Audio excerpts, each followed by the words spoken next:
Hey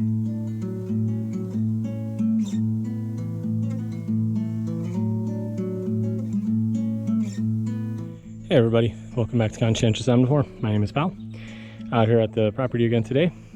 Came out with Mrs. CO in the evening. We weren't here during the day. It was really hot today. We worked inside this computer. But I just wanted to give you guys a quick update on the squash and the pumpkins growing here in the compost. They are doing well. You can see quite a bit of growth since the first video that I showed you guys. And they're looking great. One of them did get fully eaten by the slugs down over there. That one's completely gone. They chewed it back down to the stem and then it just pretty much disappeared. I don't even see where the beginning part of it is. But anyway, it was over here somewhere. I think that was the remnants down there. And we got a couple of volunteer tomato plants growing out of the compost here. Anyway, that's pretty cool. I always love seeing self-seeding tomatoes. I don't know why, it just gives me some extra bit of pleasure. But yeah, the main point of the video, and I think I'm going to title it something along the lines of like, you know, like water scarcity is a problem.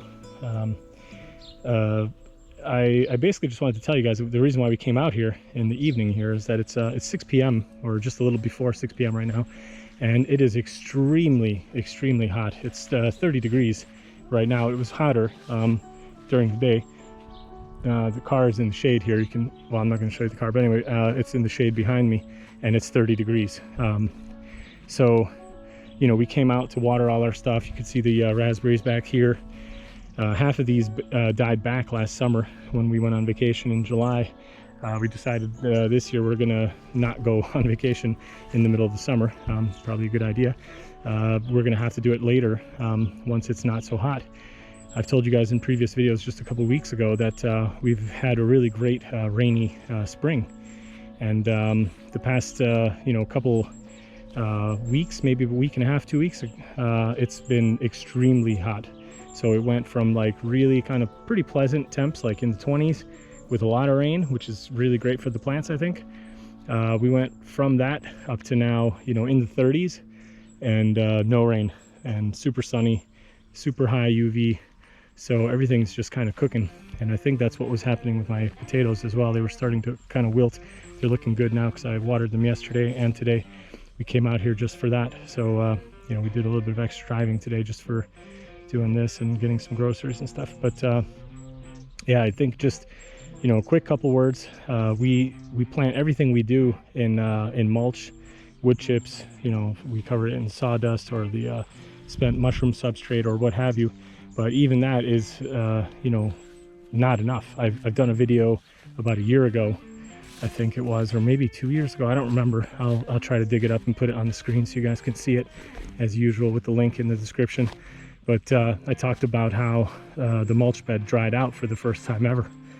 And, you know, we can barely keep some stuff alive, like even with the mulch and even with somewhat infrequent watering. So, I mean, it's just really serious, you know. And here I've remulched this area a bunch of times. It's getting overgrown with weeds again, but we have rhubarb here. It's already past its prime. There's a couple of new kind of shoots coming up here. You can see little flower over there Mrs. CO planted, and then I just planted a bunch of onions here the other day, and we have one little raspberry plant.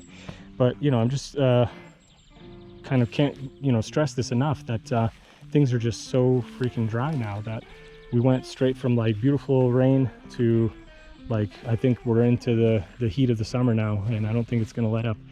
So, you know, I just wanted to mention that the importance of the water harvesting, you know, in the form of, you know, rain collection and stuff, and retention in the soil. So like, you know, ground cover, the mulch, the wood chips, you know, all this kind of stuff, covering with the straw, and the spent mushroom substrate, which I talked about in a sneak peek video. We're gonna figure out what to do with that pretty soon. And you know, here we're doing the potatoes, putting it in the straw and the hay or whatever you want to call it that we've just been cutting down, weeds and stuff. This is going to be vitally important as we go into the summer to keep everything kind of just you know, covered and try to retain as much moisture as possible. We're very careful with the water that we do use. We try to use as little as possible. And we have a well here on the property, so we're lucky. We don't have to pay for the water, but we want to be good stewards of the well and good stewards of the land. So we try to mulch everything that we can. And yeah, I think the last thing I want to say is that here in Hungary, there's been quite a bit of news with people like messing up waterworks. So like what they do is they will clean up little streams and stuff and dredge them, and then they will put in like concrete things for, like, you know, canals or whatever, instead of leaving them you know, natural and with the water being able to seep down into the ground.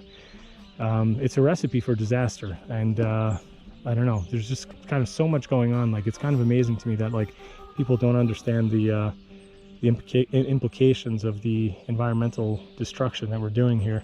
It's kind of crazy. You know, the other day I'm in a couple of Facebook groups to talk about like planting and you know, green, eco, you know, environmentally friendly, etc. kind of topics, and they were highlighting a few of the posts by one of the nearby little villages where they were touting their work cleaning up the stream. And maybe I'll put in some pictures here or whatever, but basically you know, there were so many negative comments on it, people explaining to the you know, the city that this is, you know, ecologically destructive and it's not smart to do and whatever. And what they did was, instead of listening or, you know, heaven forbid, stopping and reversing track, they just you know, banned the comments. they made it so people can't comment on the you know, on the post. So it's just like, you know, crazy head in the sand kind of like stuff. I don't know where this is going to end, but I just keep harping on and on about it. You know, like, we have to kind of do what we can in our own property, and you know, I just can't stress it enough. Try to grow your own food as much as you can. I wish I could do more. I'm trying as much as I can, and that's kind of, you know, what we're going to keep doing. So yeah, I hope you guys enjoyed the video, and I hope you're growing, and hope you're conserving water as much as possible. Got some nice sunchokes growing over here, and we've got a big huge pile growing here past the cherry tree. This is all sunchokes right here. So these are doing well. They're very hardy. I've had one year where like they were wilting. I think it was the same year that the mulch dried out.